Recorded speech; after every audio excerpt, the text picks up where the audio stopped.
Hello my dear friends and students, कैसे हैं आप सब। आशा करते हैं आप सभी अपनी पढ़ाई और अपने सेहत का अच्छे से ध्यान रख रहे होंगे और अपनी पढ़ाई को एंटरटेनमेंट करके मौज लेकर हुए पढ़ रहे होंगे, ना कि उसको बोरियत भरा बना रहे होंगे। I think so, but what you think you have to decide that.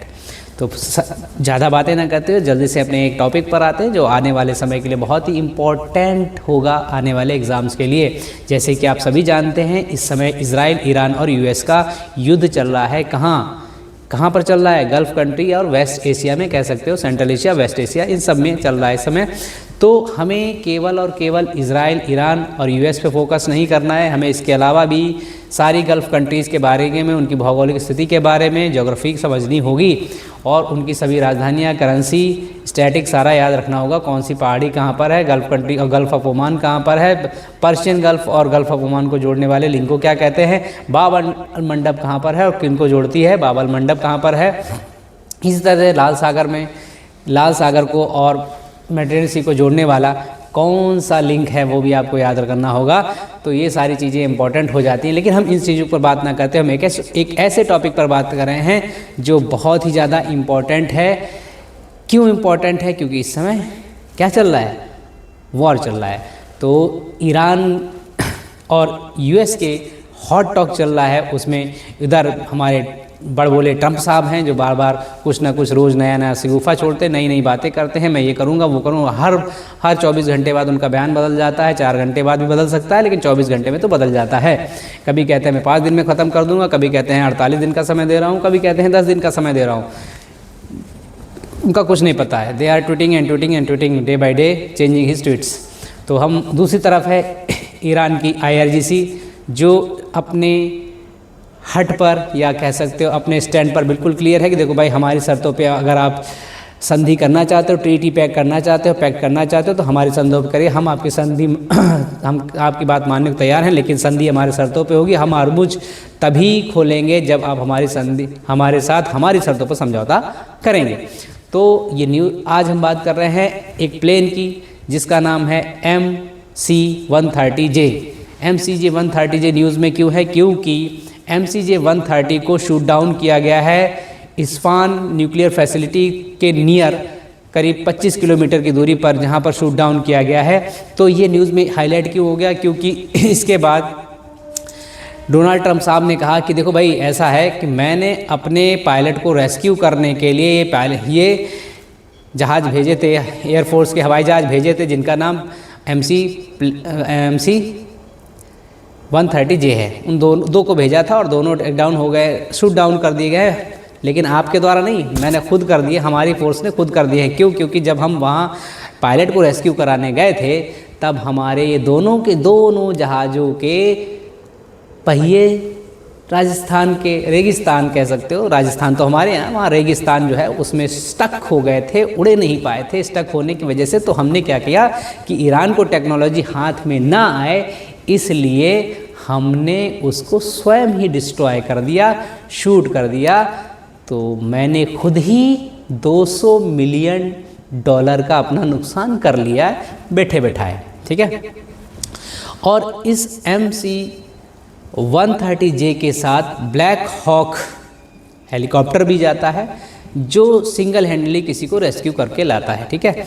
यहाँ ये जो MC-130J है, इसका काम क्या है, मिशन क्या है? देखो, इन्फिल्ट्रेशन करना, एक्सफिल्ट्रेशन करना और साथ ही साथ रीसप्लाई ऑफ स्पेशल ऑपरेशंस इसका काम होता है। तो कहने का मतलब है, क्लैंडस्टाइन ऑपरेशन में भी काम आता है। क्लैंडस्टाइन ऑपरेशन क्या होते हैं बच्चा? क्लैंडस्टाइन ऑपरेशन वो ऑपरेशन होता है जो जहाँ जिस एनिमी कंट्री में जा रहे हैं, वहाँ की पॉपुलेशन को भी ना पता चले, वहाँ की फोर्सेस को भी पता ना चले, तो उस ऑपरेशन को कहते हैं क्लैंडस्टाइन ऑपरेशन। तो क्लैंडस्टाइन ऑपरेशन किया जाता है, उसका मतलब होता है वहाँ की किसी आवाम को ना तो कोई जांच परख होगी, शको शुबा होगा, और ना ही वहाँ की फोर्सेस को। और हम इस तरह से वहाँ से अपने पर्सनल या अपनी आर्मी को वहाँ से निकाल लाएंगे जो फंसी हुई है कहीं, बिना किसी के जान पहचान के या बिना किसी के जोखिम के, ठीक है। तो ये कहलाता है क्लैंडस्टाइन ऑपरेशन, क्लियर।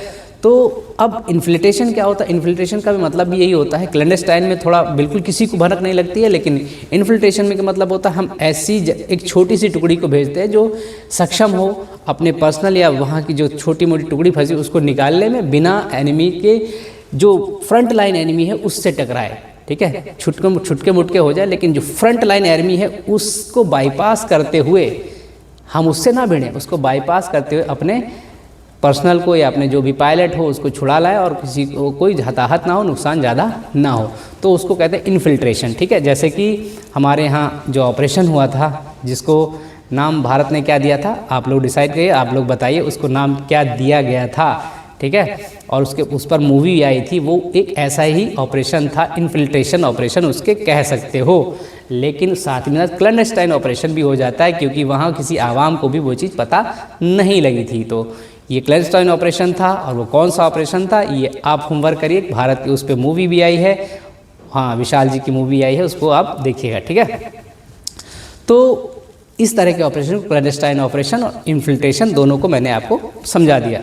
तो MC-J नहीं है, MC-130J एक लॉकहीड कंपनी के द्वारा निर्मित हवाई जहाज़ है, जो क्या करता है, स्पेशल ऑपरेशंस करता है, ठीक है।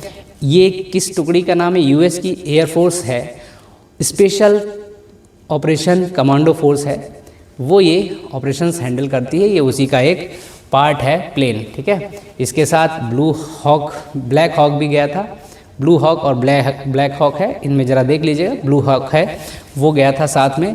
तो पायलट जो गिरा था वो किस से गिरा था? अब ये पायलट गिरा था, देखो F-50E, ठीक है, F-50E जो फाइटर प्लेन है उसको शूट किया था IRGC, ईरान की IRGC जो है, जो मिलिट्री फोर्स है उसको IRGC कहते हैं ईरान की, उसने इस प्लेन को शूट किया था। तो पायलट ने अपने आप को बचाने के लिए प्लेन से इजेक्ट कर लिया था और वो धरती पर गिर गया था ईरान में, तो उसको रेस्क्यू करा लिया है अमेरिका ने।